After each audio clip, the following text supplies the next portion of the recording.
Hello everyone, and welcome to episode 325 of the MTGGoldfish podcast. I'm Seth, probably better known as Saffron Olive, and we have the full crew here this week, kicking things off with the owner of MTGGoldfish, Richard. How's it going today, Richard? Hey Seth, my allergies are killing me, but I'm here. We're gonna make it through. Mine too a little bit, but we got another co-host, Krim. How are your allergies today, Krim? Actually, in the exact same place Richard is at. So, I don't know. It's pretty bad right now. Well, the good news is we're going to discuss more than allergies today. We got a lot of Magic topics to talk about. We're going to talk about Strixhaven. The set is finally out, so we're going to talk about its impact or maybe lack thereof on various constructed formats.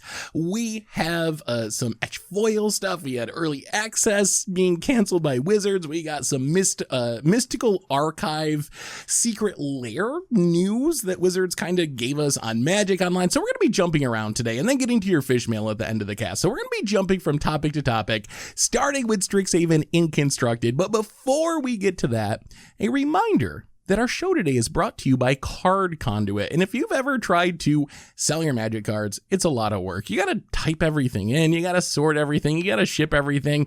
It's a hassle. It takes a lot of time. Well, Card Conduit, they are the easiest way to sell your cards. And if you want to avoid those hassles and avoid all the time it takes to sell your cards, this new service from the folks over at Card Hoarder will sort, grade, and sell your Magic cards for you. And once your shipment is processed, you'll get the proceeds minus their fee. And right now, you can even get a 10% discount by going to cardconduit.com/goldfish. So thank you to Card Conduit for supporting the show today. And let's talk some Magic. Let's start with Strixhaven. So the set is officially out. It's been out on Arena for a little bit now. We've started to see the start of tournaments. We haven't had big paper events, obviously, but we're seeing the start of, Arena tournaments. There's been some historic stuff, some standard stuff.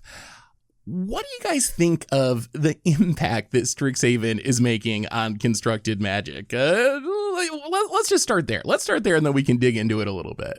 I don't know. Okay. I feel like it's almost on the same level as Kaldheim, or if not a little bit worse, but standard-wise, I just haven't seen any of these cards on the ladder. I've only seen Eldraine. So it's just Eldraine. Like, for another set, it's kind of upsetting. Because this is the set I've been most excited for on that whole lineup, and, the concept, all the things going on in this set, it's just a lot of fun. But it's just not better than Eldraine. Yes. It is definitely not better. Definitely not better than Eldraine. I have had almost exactly the same experience. When I first started playing on Thursday when the set released, I was playing a bunch of standard. I was kind of shocked that no one was playing Strixhaven cards. And I tweeted about it, and everyone was like, well, yeah, but, it's release day. Cards are expensive. There's a lot of reasons why people might not have, new Strixhaven cards right away. So I was like, okay, that's fine. But it hasn't really changed. It's been a few more days. People have had time, presumably, to get the cards. And it's really just all the same old stuff. And we even started to get the first tournaments. We haven't had like a big GP or anything, but there was a standard challenge on Magic Online, which is a pretty competitive event. There was a couple other smaller tournaments through MTG Melee. And if you look at these deck lists, I went through the top 8, and it's basically barren of anything from Strixhaven. There's on occasion, you see a random removal spell. Some of the Emergent Ultimatum decks are playing one Professor Onyx as one of your tutor targets with Emergent Ultimatum. Seen a little bit of Elite Spellbinder showing up in white aggro style decks. But for the most part, there's just nothing. No one is playing with Strixhaven cards. And I don't know. Do you think it's just that Eldraine is too strong, which I don't even think that's up for debate. We know that's one of the most powerful sets that Wizards printed in a long time. Or do you think this is just a weak set as well? How much of it do we blame on Strixhaven not being that powerful, and how much of it is Eldraine just pushing everything else out of the format? I think for me right now, at least, I feel like that this is probably more on Eldraine, and I don't know if that's just because that's my easy, target, but it just feels like every time I do anything, it's just well, Eldraine does it better. There's nothing in this set that makes me also feel like, oh, well, it even has a shot in any of the current decks because, well, once again, Eldraine, Stomp, Stomp, Stomp, Brazen Borrower, all these things just make it so a lot of the strategies that I feel that are coming out of, Strixhaven just are kind of irrelevant. So I don't know. I really wish they just rotated Eldraine out a lot earlier. And this was exactly how it felt at Kaldheim. And it's kind of just the same results. Like maybe 2-3 cards are played in Standard, and it feels really bad.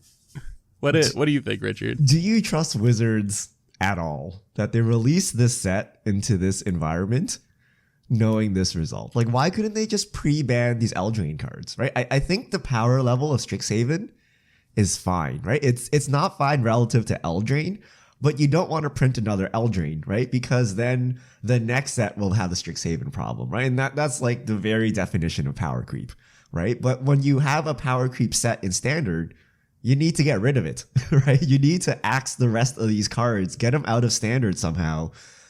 We have rotation, but that's still far away, right? So just pre-ban these cards so that people will buy Strixhaven. Because why would you buy Strixhaven now, right? Why would you sink wild cards in Strixhaven cards? You don't need them, right? You have to wait until Eldraine rotates to see if it is underpowered or not, right? Is Kaldheim going to crush Strixhaven? I don't know, right? Maybe Strixhaven's really powerful, but we don't know any of this because Eldraine is kind of suppressing everything.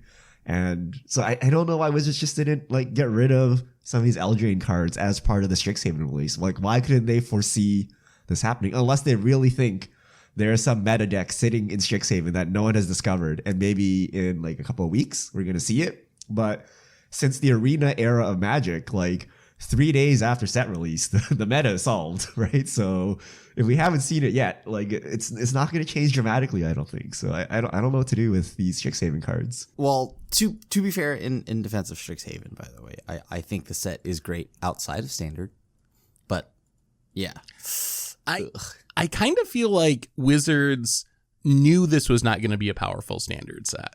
I think there's a couple of reasons I think that. One is, if you just look at the mythics of this set, most of them seem geared for Commander. Just reading them off, even during spoiler season, that's where most of them seem. They're big and expensive and flashy, which is something I like out of mythics. That's kind of what I want mythics to be. But at the same time, they're for the most part not cards that you read and are like, okay, that's a Lotus Cobra or something that's obviously, cheap and efficient for Standard play.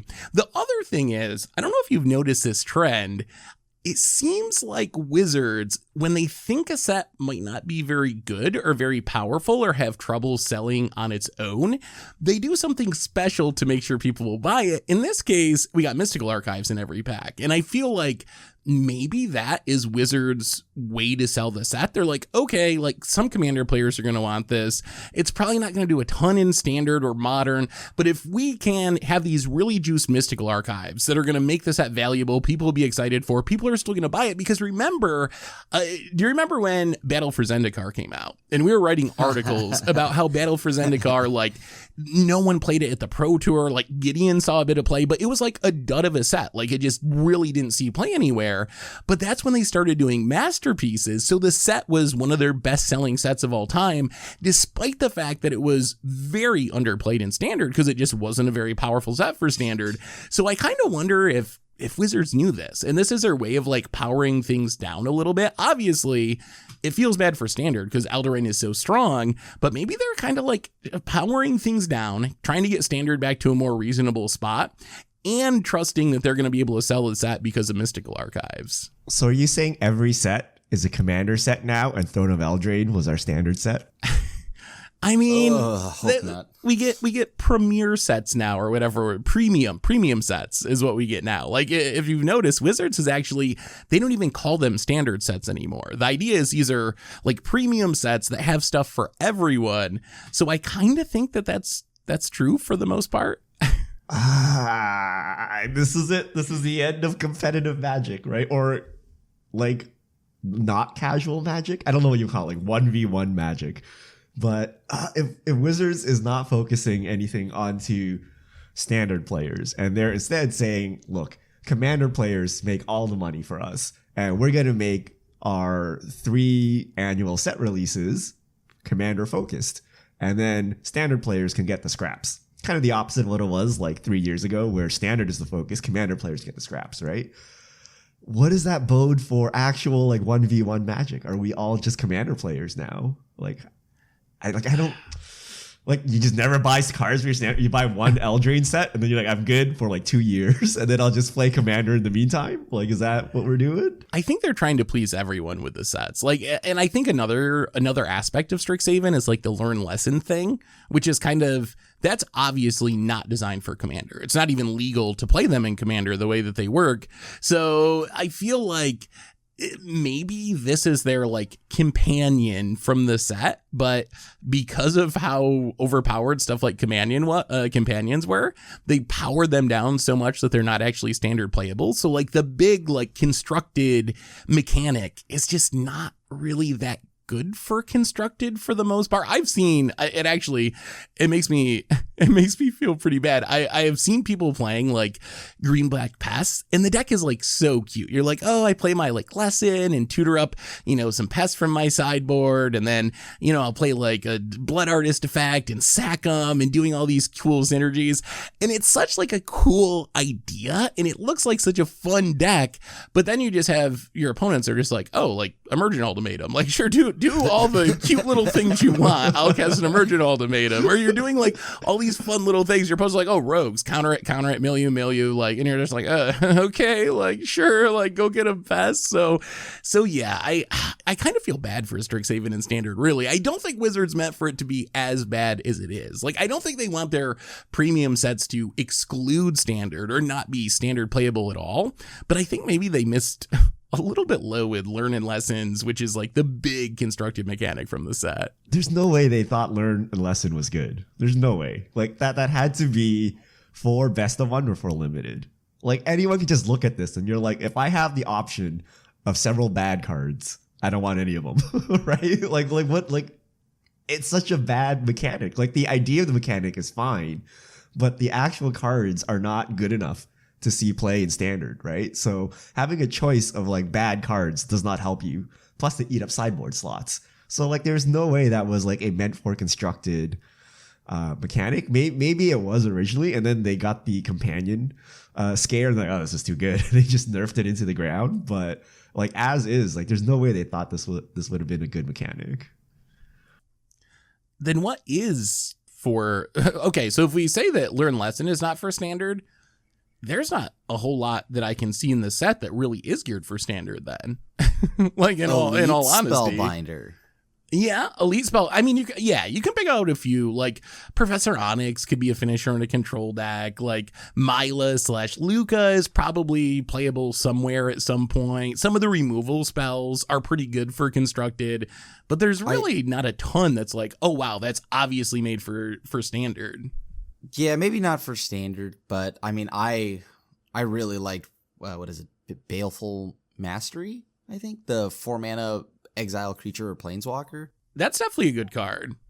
Yeah, that one was super solid. I'm actually a lot higher on that card now. I mean, once again, like as I said, this set just gets better when you go out of Standard, but because like that plus Narset Parter of Veils is so good. Ooh, yeah, that's that sounds like a very Crim thing to do now that you mention it. Yeah, I played like, Historic, and I've been playing Dimir Control, or, like Magma Opus, with Gear Hulk. That's just, it's so much better outside of Standard, but in Standard, I really can't find many cards that have a home. What if they're just powering down Standard for post-rotation? What if they're like, Commander is super popular, everyone loves Battlecruiser Magic, we'll bring Battlecruiser Magic to Standard. And then we're just powering it down slowly. And then once Eldraine rotates, you're going to be playing at like the 4 to 5 CMC, where you're like, everyone is like kind of mid-rangey to high end. And that's the power level we play at in Standard. And that's what they're going for with Strixhaven. I actually think that could be true. And actually looking at the sets that'll be in Standard after rotation, you have Zendikar, you have Keldheim, and you now have Strixhaven. That actually sounds like a really interesting and fun and not overpowered standard to me. So I think once Eldraine drops off, especially, but also like companions from Ikoria, like getting rid of those will really shake things up. So I feel like once we get to rotation, the standard might actually be really interesting and sweet. The bad news is that's like still a lot of months away. Like what do we do in the meantime while we're waiting for rotation to happen in September?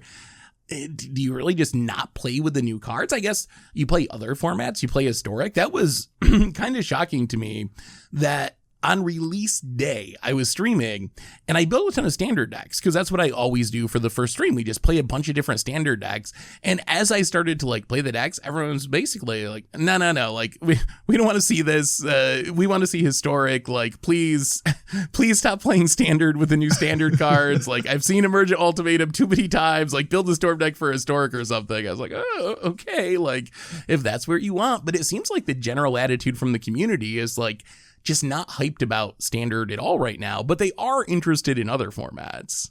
It's because no one can afford Historic. They need to see you play it, Seth.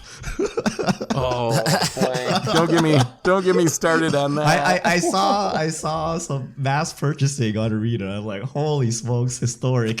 Who can play this format? Like, oh. Yeah, I have spent $350 on packs so far, and I was actually calculating it today. There are still 16 mythics that I do not have from the Mystical Archives. So that's probably another like $100 or $200. Not even a single copy? Or a playset? No, missing altogether. To have all of the mythics. And that doesn't include the banned ones in Historic. That's just for the ones that are actually legal someplace. So yeah, it is super, super costly that way. But at least I have all the unplayable standard cards as I try to buy packs to get the Mystical Archives. But did you get Divine Gambit? I'm sure I probably have like a playset of Divine Gambit. I tried to ignore that one. I think I dropped 300. I think. And yeah, like I am. Wait, how did you get so lucky? I feel like your results were much better than mine. After $300, you're telling me you only are missing about 16 mythics? So after $350, I'm up to. So $350 altogether. I believe I have the full base set or very close to the full base set. And I'm missing, after spending all the wild cards and my vault I opened a couple of times, like after spending all that, I need 16 mythics to complete the non-banned Mystical Archives. I don't even think I'm anywhere near that. Oh man, my RNG was not good to me. Yeah, that is a problem. And it just, we're getting off track here, but like, what do I do to get those 16 mythics? Like it's Arena, so the only option, Open the wallet. Yeah, I buy a bunch more packs that I don't need to get cards that I already have just to fill the wild card wheel. Like that's basically the only pathway forward that you have to get those cards, which, somehow I love opening packs more than anyone, and somehow Arena has made me hate opening Magic packs. And I love opening packs, but on Arena, I dread it because it feels bad to just like open packs and be like, okay, come on, wildcard wheel, fill, please fill. Like I need this mythic so I can build my deck. It's not really enjoyable, which is so weird to me because I'm the person that's like waking up at GP Vegas and cracking Zendikar packs because I had it sitting there and just like for fun. So. But we're getting off track. We were talking constructed. Crim, why standard might not be in a good place with Strixhaven. We have seen the set make a really big impact on our other Arena format, which is Historic. What do you think about the impact of, I guess, the set in general, but also Mystical Archives in specific in Historic? Yeah. So Historic is just too much fun. This is like this is the entire, like this is the just complete opposite of what standard is right now. Strixhaven and all of that has made a huge impact on Historic between Brainstorm, of course, Faithless Looting. We've already seen Inquisition. We've seen the Time Walk decks and whatnot. Like that's primarily what every blue-green X deck is right now. But it's this whole set full of like mystical archives, lightning strike or whatever, the lightning helix. There's just been so many things from Strixhaven. I've seen Spellbinder. The format looks, I won't lie to you, I think I've played against the most diverse meta in Historic. I played against a Jeskai Reanimator deck that uses the Scholar or whatever, the 7-mana Scholar from Jumpstart, and then that casts like Emergent Ultimatum. They also play like Burial Rites to get back the Scholar, and I'm just like, what is going on? I played against Grixis Storm, and this is so much fun. Historic right now is just an absolute blast, and it's really, really cemented itself as its own format, not like Pioneer 1.5 or something like that, or a little bit of Modern. It's just its own format right now, and it is so much fun. Yeah, Historic is in a absolutely wild place right now. We are seeing a massive impact from Strixhaven in general and the Mystical Archives in specific. We knew that Faithless Looting would bring Phoenix decks. Like, that was something we knew would happen. We knew Brainstorm would be good. We knew Control decks would play Memory Lapse. Like, so we knew a lot of the Mystical Archives were going to be powerful in the format, but it has really just changed the format. As you said, there's Storm decks running around, there's Phoenix decks running around, but maybe the most surprising part is some of the biggest impact has actually been main set cards. Like, if you look at the Hooglandia Open that happened this weekend, I think that the most impactful card is actually Magma Opus, where many of the top decks in the format are playing Magma Opus along with Torrential Gearhulk, so you can make the treasure and then flash back the Magma Opus on the cheap with Torrential Gearhulk. So we're seeing that in like flash decks. We're also seeing it in control style decks. We're seeing a Humans deck came in second place using Elite Spellbinder as one of its key cards for the deck. So everything we said about Strixhaven in Standard, basically the opposite is true in Historic, where the set is just, it's changed the format. It doesn't even look like the same format. Like, if you played Historic a week ago and then jumped on the ladder and played Historic today, you would not recognize it as the same format. That is how different these decks are, how many decks there are. So I think, at least on that level, Strixhaven has been a win. It is a legitimately exciting time to be playing Historic. Standard, on the other hand, not so much. The problem is, as we were just talking about, it's really expensive to play Historic. And I think it's a lot to ask the average player to be like, okay, just build this new Historic deck, because it's not that easy to get the new Mystical Archives that you need. And often these decks need a decent amount of new cards, and a lot of them are jacked up in rarity. I was trying to build like Ponza for the stream today, and having to spend Mythic wildcards on like Primal Command, rares on Stone Rain, and Faithless Looting, it kind of makes you cringe a little bit. So the format's awesome, but I'm not sure it's accessible enough for the average player, because it's so difficult to get all these new cards. Yeah. I mean, I guess at the end of the day, Wizards a while back used to want it to be where it was 2 wild cards to craft any card in Historic. And I mean, they did away with that, but kind of it all worked out in the same way. And I mean, Historic is wild just cards. so... How about a mythic wild card then? Like, it just feels like that. So I don't know. It either feels about the same or maybe just worse than the double wild card. Can you imagine this is the norm going forward? Like, every set you need like $300+ just to keep up in Historic. I think it is the norm. Someone did the math, and this was excluding the wild cards you can get from the wild card wheel, but they figured it would take over 900 packs to just open all of the cards in the set. And based on my experience, even with spending your wild cards, it's probably going to be like 500 plus packs, 500 or 600 packs to actually be able to get all the cards from Strixhaven, which that is a big ask.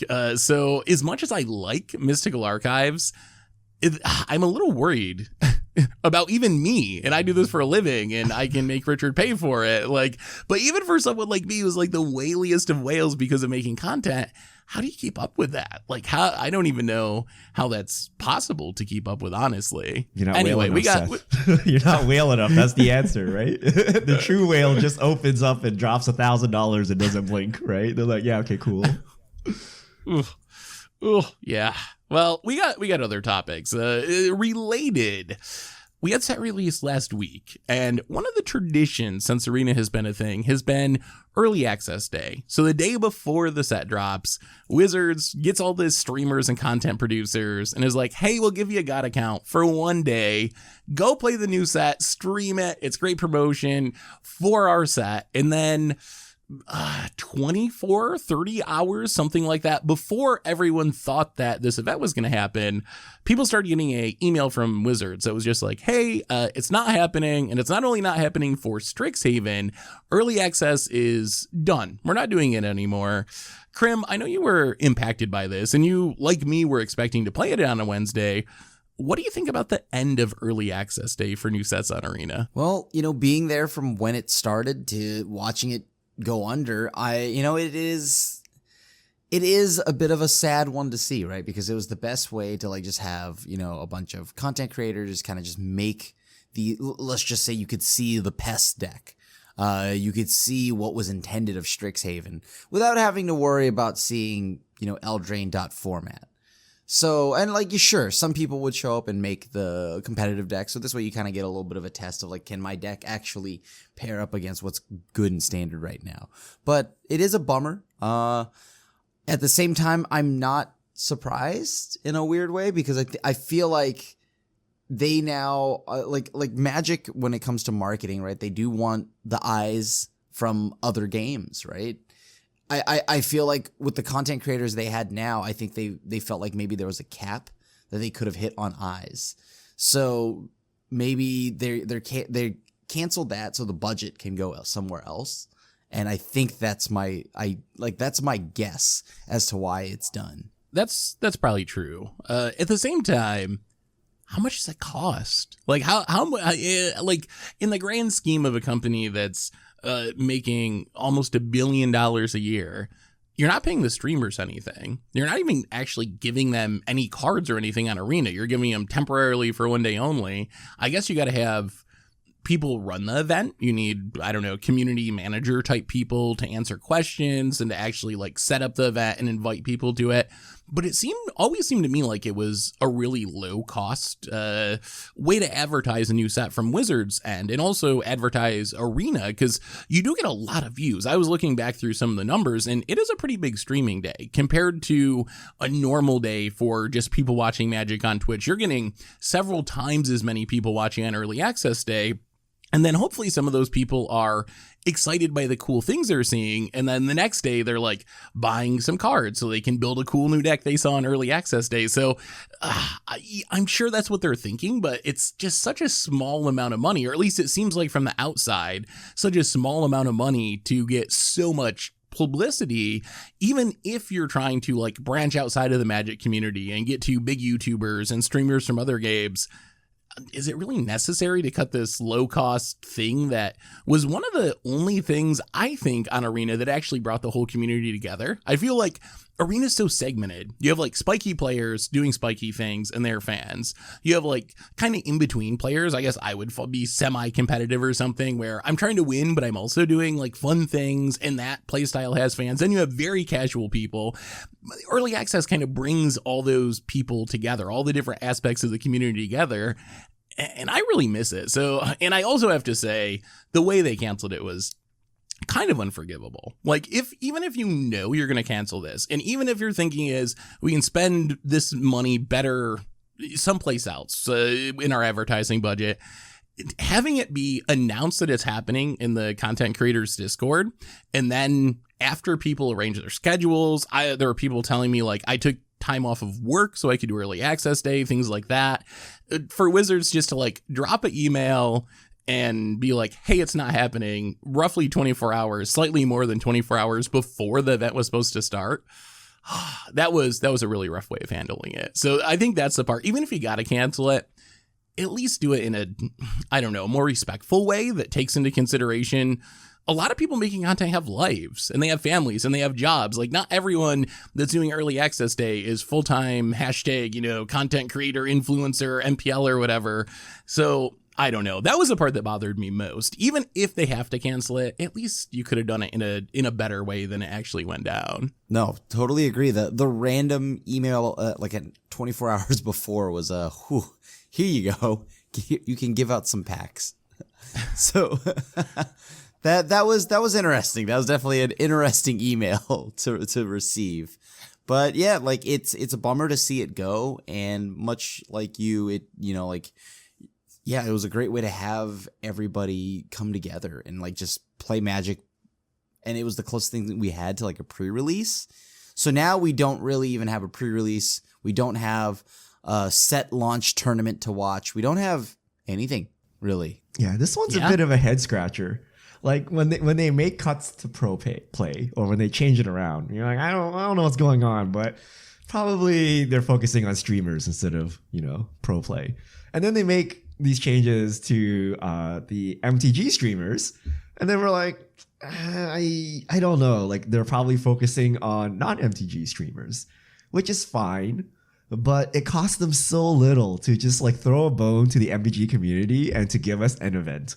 Right? Like Krim said, we don't have Pro Tours, we don't have Grand Prix, we don't have pre-releases at our stores. We have like literally nothing, right? This is like the one event we still had. So just to cut it at like the cost of like basically nothing, it just rubs me the wrong way. Like they could have just thrown us a bone and be like, yeah, this is not the most lucrative marketing use of our budget or whatever, fine. But we want the community to like come together, play cards, brew, whatever, and have a little celebration upon set release. And they kind of took that away. So my only hope is they're doing this to replace it with something better. But I feel they would have said that if they were going to do that, right? To avoid the backlash. So I don't know. Yeah, I guess I don't really have a ton of faith that this is just a reorganization and we're going to have something similar but better. I think they had some changes with the person running the program. I know Mishi used to do it, and then she left. And I think this was kind of like her baby for the most part, where she was the one who set it up and kind of organized it and ran it. So I wonder how much of it has to do with just reorganization at the company, with people leaving, new people coming in. Maybe they have different priorities or view it in a different way, but it is still really sad. And I think a very underestimated aspect of it is Early Access Day was the day that gave you hope. I realized that this spoiler season, where I bought the cards and started playing on release day, and I was like, yeah, I got all this sweet stuff I want to do, and I jumped into the ladder, and it was just like, oh, rogues, Yarion, ultimatum, rogues again, mono red, and I was like, oh, you know what? I kind of loved, even though it was false hope, I kind of loved Early Access Day, because you'd play your like janky, fun, exciting stuff from the new set, and you would often play against other people who were playing their fun, exciting stuff from the new set. So for that one day, you kind of had this hope that like, oh, this cool stuff from Strixhaven might actually work. And then, a day or two later, you play on the ladder again and get crushed by Yarion and come back to reality. But I kind of bone crust, yes, into oblivion. But I kind of miss that. And I wonder if that plays into people not being hyped for standard. Like, I wonder if we had Early Access Day and people got to see all these crazy brews fighting against each other, and someone's got to win in the crazy Strixhaven brew battle. So it kind of looks like maybe the deck works a little bit. I wonder if actual release people would have been a little bit more excited about standard rather than just immediately being like, it's the same old stuff. I've already seen this. I don't really care about watching standard right now. I think at the end of the day, this is all going to tie back to whether or not standard should be rotating faster. I mean, that's a yes. I think at this point, it's just, for me, I don't even know if there's a really good argument against it at this point, because the one big argument was like what it did in paper. It was too hard to keep up on. And I feel like a lot of that goes away with Arena, or at least it could go away with Arena. If Wizards wanted to, they could easily compensate people for rotating faster, like hand out some more wild cards or whatever, give people more gold. Like, it would be very easy to not make the game cost anymore and rotate twice a year instead of once a year. So I think that is a pretty obvious thing for Wizards to try again, although I don't know if we're going to see it or not. I think they're still a little bit gun shy because of how things went the last time when they tried this, and there was like kind of the big freak out and people got mad and didn't play standard. But I think it's different now in the era of Arena, and it should be tried again. How long ago was that? Wasn't that when Tarmogoyf was good? Like, for real? Battle. How many years was that? It was energy era, I think, wasn't it? No, I thought it was BFC. You're talking about when they had the 2-set rotation, right? Or like Yeah. they chop it down to 2 sets. There's like in a block, and it was gonna rotate or something like a little bit faster. I thought I could have sworn that was Battle for Zendikar, but if maybe I guess it was that's, Kaladesh. That's probably about right. Battle for Zendikar led into Kaladesh, right? I think they were in Standard together for a minute. So yeah, around that time. So like 4 years ago, maybe 4 or 5. I don't even know. Time goes by so fast now. Probably longer than that. It feels like it was like 4 years ago, though. That's so long ago that like this Magic is not the 2014. same as it was back then. So like yeah, maybe it's time to try it again, right? Magic is nowhere near what it was back then. Because I mean, back then we didn't even. There was no real like online client that everyone played like every waking moment. You know, now we have it even on mobile. I mean, mobile is laggy and whatnot, but I guess it kind of works. So, but the thing here is, yeah, like there's just now so many ways to be playing Magic, and so often that I think Standard needs to move faster, especially when there's like, you know, like streaming Magic has gotten bigger, right? There's a lot more streamers streaming Magic, so there's constantly like I'm never gonna be like, oh, hold on, I came up with that deck idea. I mean, I wouldn't do that anyways, but like the thing here is just I feel like any idea, people have already had it, and the thing here is when you're streaming it so often, it's just I don't know. There's nothing new by the time launch. With the set releasing digitally a week before paper launch, it's already like solved. Everything's solved. So I think Magic needs just to rotate faster, a lot faster. I would agree. So, all right, moving on to hit up another topic. Richard, you had a bit of a project over the weekend, something that I have been wanting for a long time, which is expected value calculations on this site that update automatically, because we got all the prices. So now you can see the update change kind of like in real time.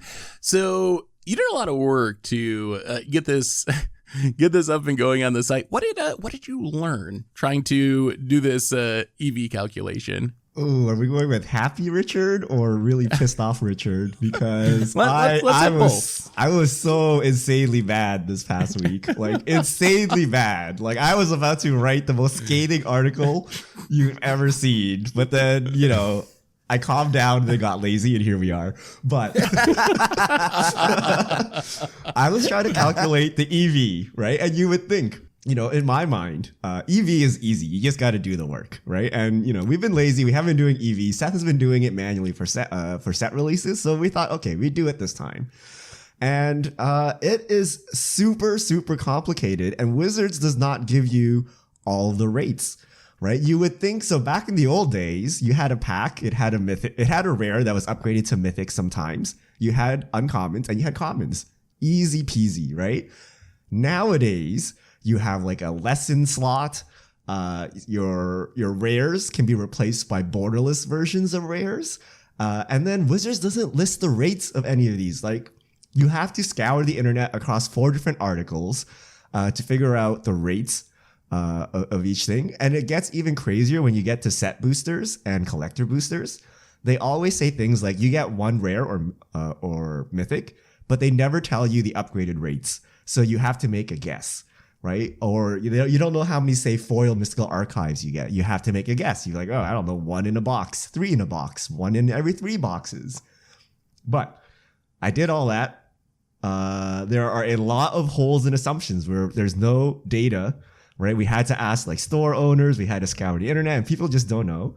But we used like our best estimated guesses, and we calculated the EV, and a booster pack of Strixhaven, so just a normal draft booster pack. The EVs come down a bit. It's about $4 versus $3 retail, right? If you buy a box, it'll be slightly different. But the real EV moneymaker are collector booster packs. The EV of a collector booster pack is about $56, and it only costs about like $25 to buy a booster pack, which means the mystical archives are very overpriced. That's where the majority of the slot is. If you actually go on the website, so they're on the price list. And also if you look at any individual sealed product in Strixhaven, we have a breakdown, right? For the collector booster, we see that the mystical archive foil etched is $18. Like that's how much that slot adds. We know foil Mystical Archive or the foil Borderless or Extended is $11. So you can see where the money's going. You can see that commons are being propped up by Dragon's Approach. They're actually worth a lot because Dragon's Approach is the new, you can play like unlimited number cards, and those cards stores typically have a hard time holding stock of because when you buy them, you need to buy a lot. So yeah, check it out. We have the breakdowns. I actually have the full calculations. Me and Seth were working like all week, like double checking the calculations. If anyone wants to double check them, they can reach out. We might actually publish them, but you'll see that it's like 6 pages of calculations to like get like one collector booster. It's actually quite ridiculous, and I don't know how Wizards gets away with this. It feels, the reason I'm so mad is it feels so morally wrong that you're buying like a lottery ticket without knowing the odds. And I had always assumed the odds are known, you just didn't calculate them. But the odds are actually just not known, which I feel I don't know. I don't like how it is. But the reality is like if you change the rate from like say 1 and 2 to 1 and 3, a lot of times it doesn't matter, which is why the EV calculation is still pretty close. But the fact that it's just not known, especially in this day and age with loot boxes where like you get the exact percentage of every single drop in every single slot and it's easy. You don't need to like scour 4 pagers, cost reference, do some math. I feel Wizards needs to up their game on this, right? And for them, it should be very easy, right? Because it's a physical printing process. They have sheets, right? They can very easily tell you the probability of each card without doing this weird, like, you know, every pack has a rare, but that rare is sometimes a borderless. And if it's a borderless card, it replaces the exact same card of the same type. And then sometimes it can be Japanese, 50-50. If this one is Japanese, the other one is not Japanese, right? Like the way they explain everything is so verbose and weird and so hard to understand. And they're missing rates, right? They're just like, this is a lesson. It could be common, uncommon, rare, or mythic. You guess the rates, right? When no one knows the rates, right? So yeah, I don't know. But the EVs are up. TLDR, EVs are pretty good if you want collector boosters, or the other TLDR is the Mystical Archive cards are super expensive right now. So over time, these two should converge. I still wouldn't recommend cracking packs though if you want specific cards, right? Because what are the odds of getting a specific Mystical Archive? It's like actually pretty difficult. But if you want like a lot of them, then just cracking packs could be the way. Yeah, and it's important to point out too that EV is based on like the average. So I know like Tomer just opened a box and his box was not great. He did not get good Mystical Archives, and he probably ended up maybe breaking even if he got lucky, and maybe actually not even breaking even for what he paid for the box. So with a 1 box sample size, anything can happen. If you're, you know, opening hundreds of boxes or even, you know, 20 boxes or something and spending thousands of dollars, it should even out eventually. But yeah, I think in general, the safest thing to do is still just buy singles. Even when the EV is good, it's still a lottery ticket. And even if your odds of winning on that lottery ticket are higher than other lottery tickets, it's still a gamble and you still can lose. So yeah, singles is still the safest way to go. And I too was absolutely shocked that some of the information was just unknown. Like I've been calculating EV for a long time, and it has certainly gotten way more complicated over the last couple years as I keep adding, you know, different borders, different slots, Mystical Archives, things like that. So it's way more in depth than it used to be when it was just like, hey, rares, you know, mythics, uncommons, commons, maybe a foil once in a while. But I thought there was actually laws in some companies that said you had to publish the rates on things like that. I actually remember it happening with Arena, because it wasn't published, like drop rates of getting wild cards, for example, on Arena. And some people freaked out about it and were like, well, there's actually like laws in these countries that say you have to publish them. So maybe it's different with physical cards. Maybe it's grandfathered in or something. The laws are really weird how Magic and other card games are not really considered gambling, even though everyone kind of knows opening a pack is very similar to like opening a scratch off for the most part. But yeah, I was very surprised to find out that just some stuff isn't known. We know you can open foil Mystical Archives in draft boosters, but we have no idea how often that can happen. Like, is it once a case, once a box, multiple times a box? that information just isn't known. So yeah, I hope Wizards does more than with that in the future, but definitely check it out. I'm super excited to have the EV up, and I'm super excited to have an EV that is going to update throughout the set, because that was the one thing that I disliked about the expected value articles I would do. It's a great snapshot for a point in time, but prices are always changing. Demand is going up and down. So it's going to be really interesting to be able to kind of track the EV for Strixhaven in a way that we've never really been able to do before. Yeah, it drops fast. I remember when we were working on this last week, a Strixhaven booster pack was 550 EV. It's already at 440. It's already dropped like 20% or 25% in the past couple days. And the set's not even officially out yet, so it should start dropping even faster once we actually have release day and a ton of it's being cracked. So take the numbers with a grain of salt. If you buy based on, expecting to get $600 for your collector booster box of value out of it, by the time you actually get your collector's booster box, it's likely that Mystical Archives are going to be worth less than they are today or something as people start cracking them open. So speaking of EV and Mystical Archives, little topic. Have either of you seen the etched foils from Mystical Archive series? Because this has kind of been a topic. They're not very foily. Like, I was watching Tomer's box open, and I honestly couldn't tell that the cards were foil really at all. You can kind of see it a little bit like around the text box, but for the most part, they're not what the Commander Legends etched foils were. So they're very different. What do you think about this new subtle foiling? Well, I'm gonna be honest with you, I didn't even know there were etched foils for this.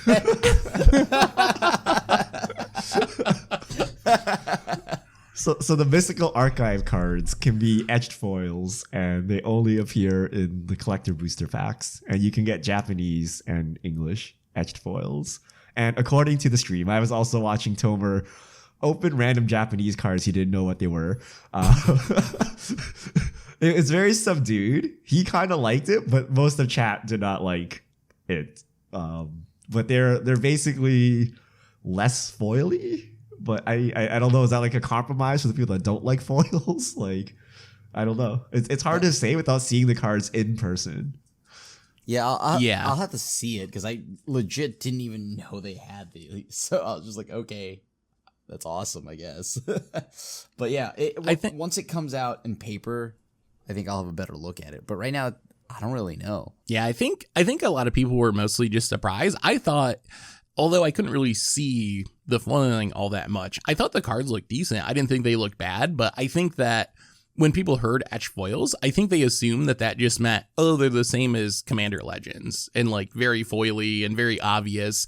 So I think that people are more just surprised at this different take on foiling. So I thought it looked good and very subtle, but definitely a lot different than what etched foils look like in Commander Legends, that's for sure. All right, one more topic and then fish mail. Thanks to Wizards, we actually have some upcoming Secret Lair news. Wizards accidentally, purposely, I don't even know, posted some new Secret Lair stuff on Magic Online with the Strixhaven update. Richard, what do we find on Moto about Secret Lairs? All right, we have Mystical Archive frame Secret Lair cards.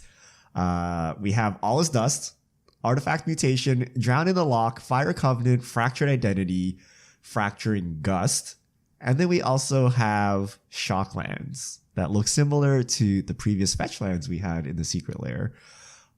These were on Moto, so high probability that this is very real. But how they're going to be released, what price they're being released at, all that is unknown. But we do have like the card arts, which you can see, and then we also know that they're in the Strixhaven Mystical Archive frame. I like the Mystic Archive looking one, and it seems to have a decent amount of value. Like All Is Ducks, Fractured Identity, both pretty valuable cards. Drown and Lock, super playable across formats. So I think that's a solid Lair drop, assuming they're selling it for the normal price. I would guess that Shocklands, my guess is it's going to be like fetch lands where it's not just you can order as many as you want off the internet. Maybe it's like LGS exclusive like the fetch lands were, but I don't know. One of them had Seb McKinnon art and it looked pretty good. So the art on all of them looks really sweet. Anyway, I think that was all of our topics. We jumped around a lot today. Let's answer some fish mail questions. Richard, take it away. All right. If you have questions, send them to @MTGGoldfish with the hashtag MTGFishmail, and we'll get to your questions on air. At Yakusei, why not relegate MTG Fishmail section now? Seeing how poorly it's performing, it's the complete opposite of what Wizards is doing with MPL. At least we know how Fishmail works. We just can't see any results. You mean regulate, right? Regulate. We're gonna regulate Fishmail now, folks. But yeah, we tend to skip Fishmail during preview season because people want to just talk about previews, and a lot of the questions they ask are about the new cards anyway. Let's see. Neo Yasu 93. Is there a world for Brainstorm to be safe in Historic with inefficient shuffle effects and excellent counterplay to hand disruption? I think it's safe in the format. Wait, to play Brainstorm? Brainstorm. Yeah. Is it legal or is it banned? It's legal in Historic. Okay. Then the answer is it's safe. It's already playable. Yeah. Oh, safe for now. We'll see. We'll see. Have you played with it, Krim? Is it safe? Oh yeah. I mean, I think the card is on the other side. You've been playing on the other side of it, not casting your own brainstorms, but your opponent casts brainstorm. You feel it's a good, fair Magic card. I don't know what it means to not play brainstorm when it's legal in the format. so like I will be honest with you. I think you need to either be playing brainstorm or faithless looting. If you're not playing one, you're playing the other, or you're playing both. This doesn't sound like I think fair and healthy to banned. me if everyone has to play brainstorm. It's such a good card. I think they're going to get banned. It's such a good card. How do you not play it? Right? Like, I don't know. I would splash right? Everyone needs to play it, right? Everyone needs to play it. Otherwise, you're not playing the format, which is a good case for it being banned, right? But the reason why I've enjoyed it so much is because, well, first off, so many people cast into my Narsets with it, and then on top of that, it's been really nice being able to respond to Thoughtseize and Inquisition. Like, yeah, I mean that is an upside. I will say I feel like people maybe went a little too far with Brainstorm. I've seen some decks that seem to be just like splashing specifically for Brainstorm, like the green-black Storm deck with Bolas's Citadel. I've seen some people like playing blue mana, I think almost exclusively to have Brainstorm in their deck. And is Brainstorm that good, do you think, Krim? Like if you're playing, I don't know, a lore hold deck, as you would say, yeah. Are you splashing into blue just so you can have Brainstorm? Well, if I'm not playing Brainstorm, that once again means I'm playing the other pillar, which is Faithless Looting. If you're playing neither of those, then you're goblins. we figured it out. Yeah, like it's that simple. If you're not playing those, you're goblins. And I'm also laughing now that there's a combo that's just faster than goblins, and so it's like, cool Muxus, dude. I'm gonna just go Thassa's Oracle Tainted Pact. Yeah, I've seen people playing that. I'm still not sure how good it is, but when you have the right hand, it can win super quick. That card or that whole deck has not been an issue for me, but I have been playing control decks. So because they're playing a ton of singletons and they want their best, they rely on a few of their best cards. The issue here is like if they have to do it fast enough because right now Thought Distortion is so important. Thought Distortion is so good right now. Between exiling every extra turn spell in the opponent's graveyard, obviously eating all their counterspells in hand, Thought Distortion is an absolute haymaker right now. And I'm sure people are going to catch on and they're going to start playing Narset's Reversal. But yeah, like right now, if you're in Historic, you're playing the pillars. Thoughtseize, Faithless Looting, Brainstorm, Muxus. And if you're white, Divine Gambit. Yes. That's their pillar. Because Swords to Plowshares was just too strong. So, I get it. Divine Gambit is a solid replacement. Just kidding. Please do not. That's not the fair replacement. That card is terrible. At 11 Vicious, with the rising prices of reserve-list cards and the increasing popularity of Commander, can Wizards print a set, let's say blue border cards, only legal in Commander, call it Commander Masters? Have, for example, blue border Gaia's Cradle. Could Wizards? Yes. I mean, I think Gold Border would probably be the most likely, like the old World Championship decks. But Wizards doesn't seem like that's something that they're interested in. I think while it would be completely legal under the reserve list, I think it's one of those like spirit of the reserve list things where Wizards, for some reason, stays really far away from the line. So it's not just the reserve list, but it's anything that's within like 20 steps of the reserve list is too close for Wizards for some reason. They already said that they wouldn't do gold bordered reserve lists like a while ago. Maybe their opinion has changed, but they said a while ago that like gold border no more. So they wouldn't do this blue border idea. Plus, I don't know. Like, I mean, there are other versions of cards. Like you have like collector's edition, like square borders and stuff like that. But I think basically all variants are off the table as far as Wizards are concerned. So I don't think they would do that. Juzam to Plowshare. If the mutate ability had split second, would it be a more playable mechanic? Yes. When you take something and make it better, it gets better. Would it be played? Would it be a great mechanic? I think you would still have an issue. So the upside is you would be able to guarantee that you would get your mutate triggers, which that would be helpful. Although at the same time, the problem with mutate isn't so much that you get blown out with your mutate creature on the stack, because Wizards kind of thought of this and made it so the creature would still come into play. So it's really not that bad. You would still have the inherent weakness of mutate that you like stack up 2 or 3 creatures and then a single removal spell kills them all and you end up getting like 3 for 1. And I don't think split second would actually solve that issue. So while I think it would get a bit better, I don't think it would drastically improve its odds of seeing play in standard. You need to have mutate creatures give hexproof and indestructible. then you would get somewhere. But yeah, like the kill your creature in response doesn't matter too much because you have the ETB effect to accommodate for that. So yeah, I do agree with Seth. I think it doesn't really change much. You do need hexproof or how about ward? Let's Ward do away 8. with. Ward 8. Ward 8 is 20. ridiculous. So that's I'll take it. Ward 2 would still just be fine, right? I mean, if everything just had the Frost Titan effect, I think that'd be fine. All of your mutate creatures also have it? Would it combine? No. Like if you warded a warder onto a warder, would it then be 4? That might work. That would work.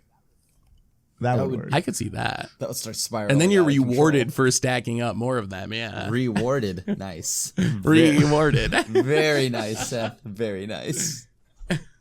Okay, last question. Zofka, mass land destruction. We should keep that, and it should also be less salty. Why should players that ramp only have a right to stay untouched? Balancing land situation should be more accessible in a more decent way than mass land destruction like Armageddon. And more printed. Can we ever fix land destruction? What if you had a balance for only lands and it costs 4? Is that fixed? Would you even play it? Is it fair? That's actually what I was going to say. I think that ways of punishing the ramp player in Commander are probably pretty healthy and fine. So I think if you had something that was similar to balance but only for lands where everyone went down, maybe it's still abusable because then you have the person that just plays all the mana rocks or something and has no lands in play but a ton of mana. So I guess there's still potential for it to be abusable. But I do like the idea of some sort of mass land destruction. Maybe you just have to put a number on it. Everyone sacrifices all but 5 lands, 6 lands, some number of lands that hits on the person who's playing all the cultivates and all the explosive vegetations, but wouldn't really harm someone who's just playing a normal game of Magic. So I think there are ways to make mass land destruction okay, but I think that just full on Armageddon blow up all lands. I don't think you're gonna convince Commander players that is fun. What about what's that spell? It's the 6-man enchantment from Ixalan where it puts counters and then blows up a land randomly or a permanent. Fall of Thran? No.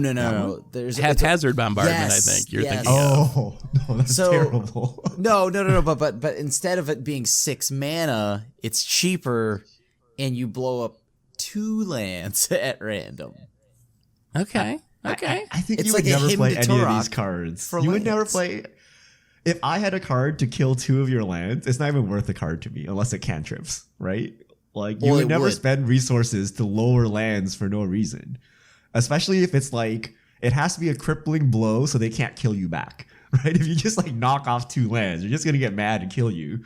So I Yeah. don't Well, it would happen every turn though. then you're essentially creating like super slow Armageddon, and you're gonna get the same effect. If they can't interact with it, they just got Armageddon. Well, So- that sucks to suck again. No, should have played around it. We What have what- cards like what do you think, Wildfire, Richard? right? Like take you down to 4 lands, I think. We have some of these cards. They're just not playable because either they are mass. If you're at like, 8 mana and I bring you to 4, like your game is probably over anyway. Unless you're holding mana rocks, right? So it's effectively the same thing. So I actually don't think there's any good number. If I make that number too high, everyone goes down to 6 lands. Then that doesn't do anything, and I just wasted a card and a bunch of mana. So I feel like there's no middle ground for land destruction. It's like either you go all in Armageddon, or you don't do it, right? And the only land destruction we'll see are like Stone Rains to kill, Field of the Deads and things like that, and that's it. Maybe we just need more better versions of that blue enchantment that everyone was excited about and then quickly realized was really bad. Confounding The one that makes you Conundrum? bounce a land with Confounding Conundrum. Maybe we need just more cards like stick that on a Muldrifter or something, like a playable card already, and then just incidentally punish the people that are like going all out on playing multiple lands each turn. I mean, or we can do the mono red approach where you have like the mana barbs effect. Ooh, Mana that's not Barb's pretty bad. obnoxious too, though. No, Right, but like like- maybe like for the 5th land you tap every turn or something, you get mana barbed, but under 4 is fine or something. Oh, I was just gonna say every land you tap, just in Just Commander. just straight mana barbs. Yeah, but like actually like power creep to 2021 where it's like every land you tap, it's like you take 3 damage. you price of progress yourself for every land you tap. Yeah. Yeah. Well, I mean, I think that'd be a good idea when you have 40 life,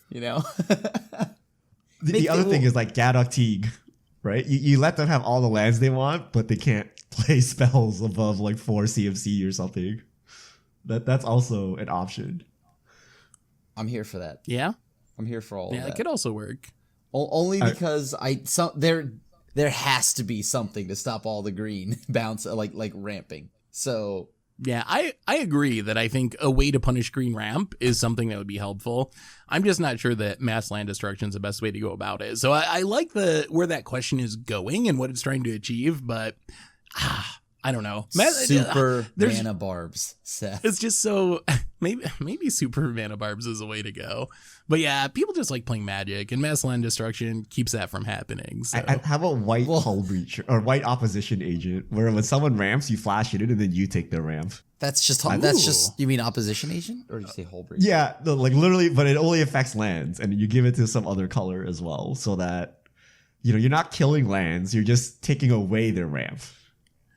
I think if it only triggered on like your second plus land each turn, I think that would actually be a sweet way to power up white and hate on ramp. I think for something like that though, I think it'd need to be your companion because sometimes it's just too late, right? It's too late. They've already done their 32 land in one turn by like turn 3, so hopefully you have it. If not, you draw it and it's miserable. There's no point in playing it. I mean, if it had a reasonable enough body, like, I don't know. Isn't that also true of like Hull Breach or whatever? No, Like if you draw it after because- they already cast their wheel, then Because I think Meh. like the thing is there's tons of ways to draw and like drawing is going to be something that people will do at every phase of the game. Playing a land in the late game, it's like or ramping in the late game. It doesn't really matter, right? At that point, their plan is already there. Like so, like no, it- We'll just make true. it an MDFC then, okay? Well- The backside can be a land for the late game. it needs to be something you can have early, and so that's why it's like okay, it has to be a companion. All right. Well, I'll petition to add it to Rogak's list of abilities here. the steel ramp ability needed on my 0 mana 0/1. I'm here for it. But yeah, I think green There should be something, but I do like something that has to be done at the time it happens rather than after the fact, because after the fact means it's land destruction. But if it's like a counterspell type effect or like a opposition agent or something, I think that could be fair. All right, that's all the time we have for Fishmail this week. Thank you to everyone who sent it in. If you have questions, send them to @MTGGoldfish with the hashtag MTGFishmail, and we'll get to your questions on air. And I believe that brings us to the end of episode 325 of the MTG Goldfish podcast. So, Richard Cribb, thanks for hanging out. Thanks to everyone for listening. Thanks to Card Conduit for supporting the show. And we will be back next week to talk about whatever goes down in the world of Magic, and also with a very special guest next episode, which is going to be fun. So until then, have an amazing week, everyone, and we will talk to you soon.